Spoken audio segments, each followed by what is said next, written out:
Oh, it's time. Time to get radical.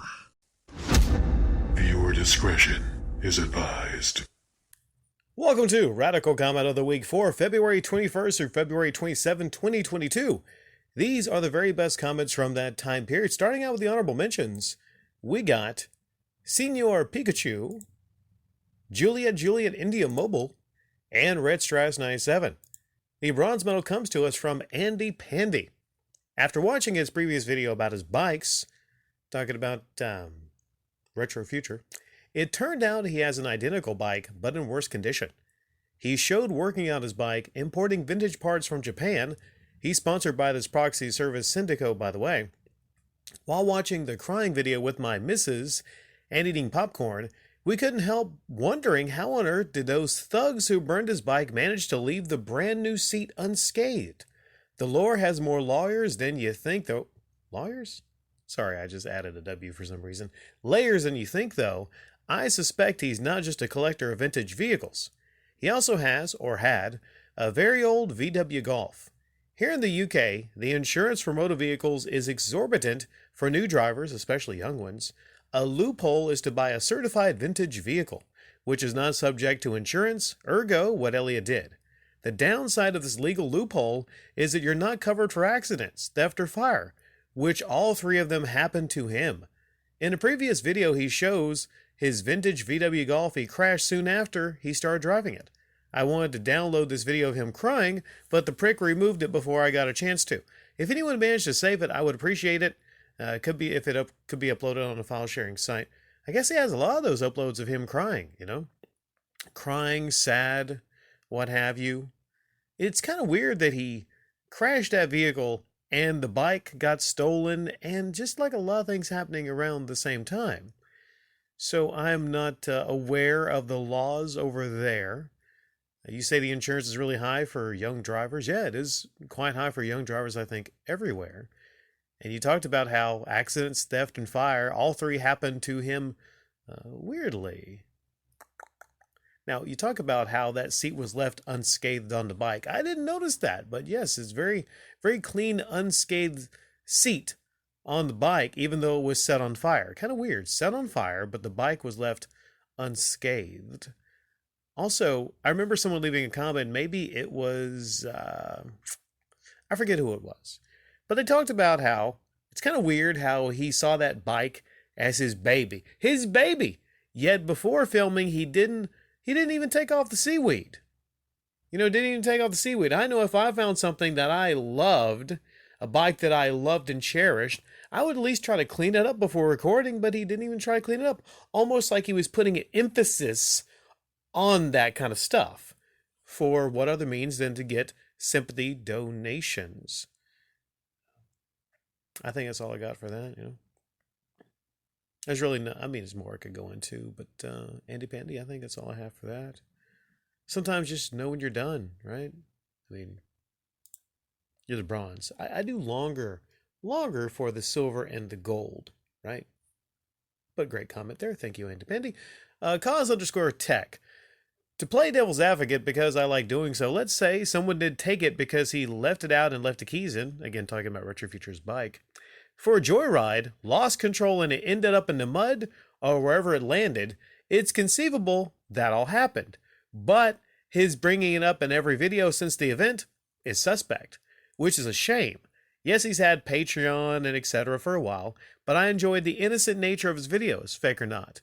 But he's taken an MGR, Metal Jesus Rocks, route on the platform, and that sucks. I do believe he is into retro gaming, especially handheld gaming, but either he's in some kind of financial trouble or he's trying to get attention for some reason, subs, donations, etc. I've said it in the past, but a lot of pro YouTubers feel the need to push Patreon memberships, etc. because everyone else does it. Maybe that's his angle? The bubbling of his carts can be caused by many a chemical reaction, especially those older plastics. Not sure what it is in this case, but for a collector, it is of concern. It is because he left his bike in the house. If it's because of that, well, it sucks to be him. At the very least, it's a warning to other collectors. If it's not because of his bike, well, he needs to get an inspector there to make sure there's nothing toxic brewing. Either way, no need to bring it up. No one would have known his rare Game Boy games were at risk if he hadn't said anything. If it was to warn others, great. If it was for sympathy, well, that again sucks. And going with Fog at the end, fantastic song. Yeah, Slow Ride, Take It Easy is what I choose for that one. I feel between the bike, the car, all these things happening to him, I feel that it's mostly to build sympathy, I believe, for Mr. Elliott. Because, well, when there's ever a donate button, it's always helpful. It's always helpful to have the sympathy uploads to make people feel sorry for you, because if they're feeling sorry for you, you get more donations. Oh, woe is me. Now, when it comes to well, financial trouble, possibly could be a case. One thing YouTubers do sometimes when they're in financial trouble would let other people know, either directly or indirectly. It all leads back to the donation. What here that I haven't talked about before? You're right. Pro YouTubers, they feel the need to push Patreon memberships because it's what everyone else is doing. Yeah, they don't want to be left out of all that. They feel like, well, these are things that YouTubers do now. The join, the Patreon, it's something that all the pro YouTubers do, so we'll do it. Bubbling into cards. Yeah, I've never talked about bubbling into cards. I've never experienced that in any of my Zero Nest games, bubbling into cards. I've never even seen that. I would think heat would cause some bubbling into cards, where they were stored. I don't know. I've never seen the bubbling into cards. Now, did he store the bike the same place with the retro games? If that's the case, then, well, maybe there was some heat coming off the bike, and it was near the games, and maybe heat would cause the bubbling in that. But that is of concern if you're getting the bubbling in the carts. Yeah, but there's no need to really bring it up. On a channel that you have a donation button, there's no need to bring that up. Now, if you want to talk about your sad stories, your bubbling into carts, the woe is me, there's a simple solution if you don't want to be a scumbag, Elliot. Just remove the means for people to donate. That's all you got to do. Then you won't even be accused of simply e-begging. Just remove the means of e-begging. Thank you there, cause_tech. Now we get to the shiny gold medal, which comes to us from, again, Juliet India Mobile. He got a mention in this one. Anyone claiming scalping is capitalism is a moron that doesn't understand what capitalism is. Capitalism is about filling the needs of underserved markets. In addition, it's about competitive business practices in favor of the consumer. If I was to create a widget that was a must-have household item and it was the only game in town, in theory, I could name my price. However, in reality, another person could legally make a similar item and undercut me taking my business. At that point, I would either need to cut my prices and risk my brand and establish dominance or concede. This is capitalism at work.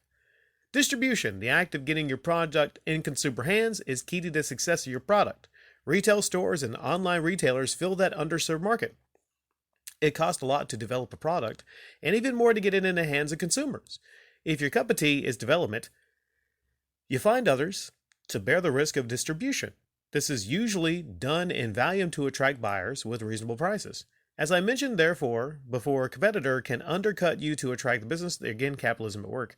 When you create an artificial shortage, artificial scarcity, by buying up all the supply and drive up the cost, this is not capitalism and is against capitalistic ideology. It makes you a scumbag, not an entrepreneur. Learn the difference, kids. It's very interesting, and a lot of people have their definitions of what capitalism is.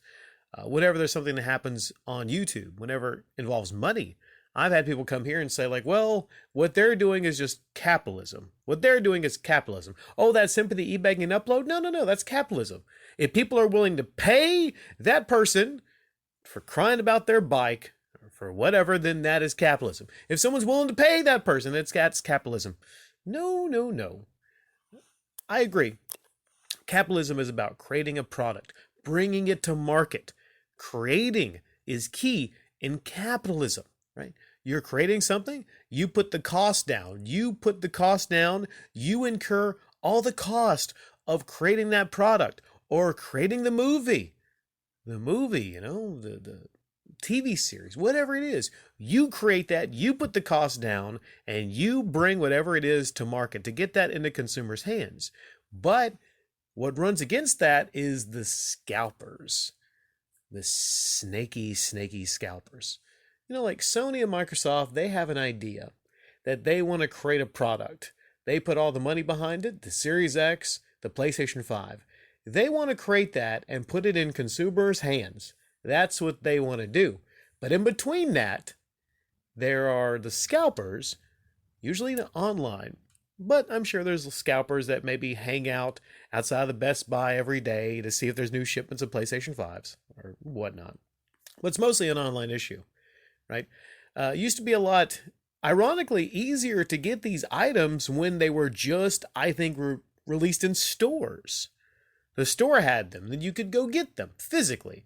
But with the rise of buying things on the internet, well, when something is released and it comes available, you have the scalpers that can, create multiple different accounts. They had different bank accounts and whatnot. They do whatever they do. And I've never been a scalper, so I'm not sure what all they do to acquire all the consoles, but they get them all. And they're empty in the stores. And then you have to go online and pay $800, $900, $1,000, $1,200. There was somebody that came to me and they said they were so happy around last Christmas to get a PlayStation 5 for their kid, and it was $1,200. Now that is not the core of capitalism. That runs against capitalism, I would say. So anybody saying that, well, that's capitalism, that's capitalism. No, that is called scalping.